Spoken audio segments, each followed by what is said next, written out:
Tag لگا دیا ہے. اگر دھوکہ نہ ملنے کی صورت میں پیڑ کی نسل میں سے جزع جو 6 ماہ کا، بعض اس کو 6 ماہ کا کہا ہے، بعض سال کا کہا، تو 6 ماہ کا پیڑ کا بچہ کی قربانی ہو سکتی. باقی آج جانوروں میں دھوکہ دان دے کر اس کی دودھ والے دان گرا ہو، دوسرے دان اس کا نکل آیا ہو، لا تذبحوا الا مسنہ. اسی طرح اس میں جمع عیوب اسے بھی شریعت نے منع کیا ہے. اربعن، پیارے پیغمبر علیہ الصلوۃ والسلام فرماتے ہیں اربعن، 4 جانور ایسے ہیں، اربعن لا تجزی من الاعضاء، 4 جانور ایسے ہیں جو قربانی کے لیے کافی نہیں ہے، ان کی قربانی نہیں ہوتی. الاوراء البین اوروہا، وہ لنگڑا جانور جس کا لنگڑا پن واضح ہو، وہ کانا جانور جس کا کانا پن واضح ہو. والمریضۃ البین مرضها، وہ بیمار جانور جس کی بیماری بالکل واضح ہو. والارجاء البین ضلعها، وہ لنگڑا جانور. الاوراء البین اوروہا، الاوراء وہ نابینا جانور، کانا جانور. البین اوروہا، جس کی کانا پر نابینا ہونا بالکل واضح ہو، اس جانور کی قربانی نہیں ہوتی. والمریضۃ البین مرضها، اس جانور کی بھی قربانی نہیں ہوتی جس کی بیماری واضح ہو. والارجاء البین ضلعها، اور وہ لنگڑا جانور جس کی لنگڑا پن بالکل واضح ہو، صاف دکھائی دے رہا ہو. اسی طرح وہ رسیدہ جانور، اس کی بھی قربانی نہیں ہوتی. والکبیرۃ التي لا تنقی، وہ کبیرہ جانور، وہ بڑی عمر کے جانور جس کی نخ ختم ہو چکا ہو، جس کے اندر نخ نام کی کوئی چیز نہ ہو، اس کی بھی قربانی نہیں ہوتی. اور کچھ جانور وہ مکروہ ہے قربانی کرنا، اسے قربانی ہو جاتی ہے لیکن اس کو ناپسند کیا گیا ہے. سیدنا علی رضی اللہ تعالیٰ عنہ فرماتے ہیں امرنا، ہمیں حکم دیا گیا ہے رسول اللہ کے زمانے میں، ان نستشرف العین والعذر، ہمیں اچھی طرح آنکھوں کا معائنہ کرنے کا حکم دیا جانور لیتے ہوئے، کانوں کا اچھی طرح معائنہ کرنے کا حکم دیا جانور لینے سے پہلے. ولا نضحی بمقابرۃ ولا مدابرۃ ولا شرقاء ولا مرقاء ولا خرقاء، آگے سے کان چیرا ہوا ہو، پیچھے سے کان چیرا ہوا ہو، سائڈ سے کان چیرا ہو، گول کان چیرا ہوا ہو، انہیں قربانی کرنے سے پیارے پیغمبر نے احتیاط کرنے کا حکم دیا. اسی طرح مکمل سنگ اس کی جڑ سے ٹوٹا ہوا ہو، جسے ایب سمجھا جاتا ہے، اس جانور کو بھی قربان کرنے سے پیارے پیغمبر علیہ السلام نے منع کیا. اب قربانی کدھر کیا جائے، قربانی کا کیا ٹائم ہے؟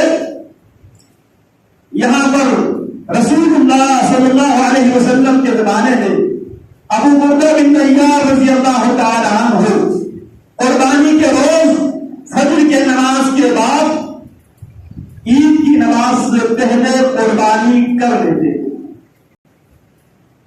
رسول اللہ صلی اللہ علیہ وسلم کو جب خبر ملی، آپ علیہ السلام نے فرمایا من ذبح قبل الصلاۃ، جس نے عید کی نماز سے پہلے قربانی کی ہے اس کی قربانی نہیں ہوگی. اس نے گھر والوں کے لیے گوشت کا انتظام کیا ہے، اور جس نے عید کی نماز کے بعد قربانی کی ہے اس کی قربانی ہو جائے گی.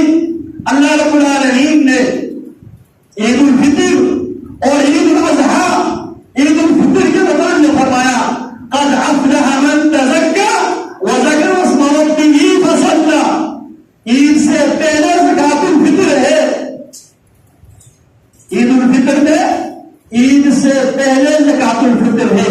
من اداها قبل الصلاۃ، جو زکات الفطر نماز سے پہلے ادا کرے فَهِيَ صَدَقَةٌ مَقْبُولَةٌ، تو اس کی وہ زکات فطر، وہ فطرانہ قبول ہوگا. ومن اداها بعد الصلاۃ، جو عید کی نماز کے بعد ادا کرے وہ عام صدقہ شمار ہوگا، وہ زکات الفطر شمار نہیں ہوگا. تو عید الفطر میں قد افلح من تزکا، جس نے پہلے اپنے آپ کو پاک کیا، زکات کیا، زکات الفطر ادا کیا، پھر وذکر اسم ربہ فصلی، پھر اس کے بعد اپنے اللہ کو یاد کیا، اللہ کا ذکر کیا اور نماز پڑھی. جبکہ عید الاضحیٰ میں فصلی لربک وانحر، پہلے نماز پھر قربان. فصلی لربک، نماز پر اپنے رب کے لیے، وانحر، نماز کے بعد قربانی کی بات. تو لہذا اگر آپ کے کوئی عزیز کسی باہر کے ملک سے آپ کو قربانی کرنے کے لیے، اپنی طرف سے قربانی کرنے کے لیے اگر رقم دے دے تو آپ یہ کنفرم کریں کہ اس نے نماز پڑھی ہے یا نہیں پڑھی. اسی طرح ہم لوگوں کے ساتھ اجتماعی قربانی کرتے ہیں. اجتماعی قربانی میں ہم تو پہلی فرصت میں نماز پڑھ لیتے ہیں. ہمارے جو ساتھ جو پارٹنر ہے، جو لوگ ہمارے ساتھ قربانی میں شامل ہیں، ان کی نماز نہیں ہوتی، ابھی تک انہوں نے نماز نہیں پڑھی، ہم قربانی کر رہے ہیں، ان کو قربانی نہیں ہوتی. اسی طرح یہ تو قصائی قصاب یہ کیا کرتے ہیں، زیادہ سے زیادہ قربانی مزدوری کے چکر میں لوگوں نے ابھی تک نماز نہیں پڑھی ہوتی ہے، وہ جانور ذبح کر کے چلے جاتے، قربانی نہیں ہوتی. لہذا قربانی یا تو آپ برداشت کریں، صبر کریں، جو آپ کے ساتھ حصہ دار ہے ان کو نماز پڑھنے دیں، یا آپ ہم کے ساتھ قربانی کریں جو پہلی فرصت میں قربانی کرتے نماز پڑھتے ہیں، تاکہ ان کی قربانی ہو. جلد بازی میں آ کے لوگوں کی قربانی خراب نہ کرے. بعض لوگ پہلی فرصت میں نماز پڑھ لیتے ہیں، بعض لوگ لیٹ نماز پڑھتے ہیں. تو ہم یہ کہ ہم نماز پڑھ چکے ہیں، ہم جاتے ہیں قربانی ذبح کرنا، ان کی قربانی نہیں ہوگی. کیوں؟ رسول اللہ صلی اللہ علیہ وسلم فرماتے ہیں اول ما نبدأ به في يومنا هذا ان نصلي، ہم سب سے پہلے اس دن کا آغاز نماز سے کریں گے. ثم نرجع فننحر، نماز پڑھنے کے بعد گھروں کو لوٹیں گے، نماز کے بعد قربانی کریں گے. یہ چھوٹی چھوٹی باتیں ہیں، ان کو خیال رکھا کرے، کہیں ایسا نہ ہو بے اختیاری میں، لاشعوری میں ہم لوگوں کی قربانی خراب کر دیں. اب قربانی ہر آدمی کی طرف سے قربانی کرنا ضروری ہے یا پورے گھر والوں کی طرف سے قربانی کافی ہے؟ اگر آپ ایک چولہا جلتے ہیں تو پورے گھر والوں کی طرف سے ایک قربانی اور ہبی میں بنیادی فرق ہے. قربانی پورے خاندان کی طرف سے ایک قربانی کافی ہے اگر وہ ایک ہی گھر میں رہتے ہیں، ایک ہی چولہے پہ کھانے پڑتے ہیں. جبکہ حج کے لیے اگر میاں بیوی بچے سب حج پر ہو تو ہر افراد کی طرف سے قربانی ضروری ہے. حج میں ہر فرد کی طرف سے قربانی ضروری ہے.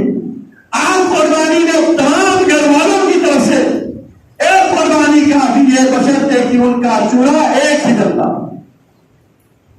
اور اس میں بھی ہم جہالت کی وجہ سے گھروں میں ہم لڑائی ڈالتے ہیں، پھول ڈلواتے ہیں، بچوں کے درمیان لڑائی اور ایک دوسرے کے ساتھ کمپٹیشن کا ماحول کریٹ کرتے ہیں. اس سال اس بچے کی قربانی کرتی ہے تو دوسرا چیز میں رکھتے ہیں، چلانے لگتے ہیں میری قربانی ہونی چاہیے. محمد رسول اللہ صلی اللہ علیہ وسلم اللہم تقبل من محمد وآل محمد، اللہ قربانی کو میری طرف سے، میرے تمام گھر والوں کی طرف سے قربانی کرنا. وہ اللہ کی رحمت کو کیوں عظیم کرتے ہو؟ اللہ کی رحمت بہت وسیع ہے. اللہ میری طرف سے اور میرے تمام اہل خانہ کی طرف سے قربانی قبول فرما لے، سب کو شامل کرے، اللہ کی رحمت کو محدود نہ کرے. اور بہت سے لوگ یہ سوالات پیش کرتے ہیں، والدین کی طرف سے قربانی، رسول اللہ کی طرف سے قربانی. جب آپ اللہ میرے گھر والوں کی طرف سے قربانی کریں، آپ کے گھر والوں میں زندے بھی آ جاتے ہیں، مردے بھی آ جاتے ہیں، رسول اللہ کی طرف سے قربانی، رسول اللہ کی طرف سے قربانی کرنے کی ضرورت نہیں ہے۔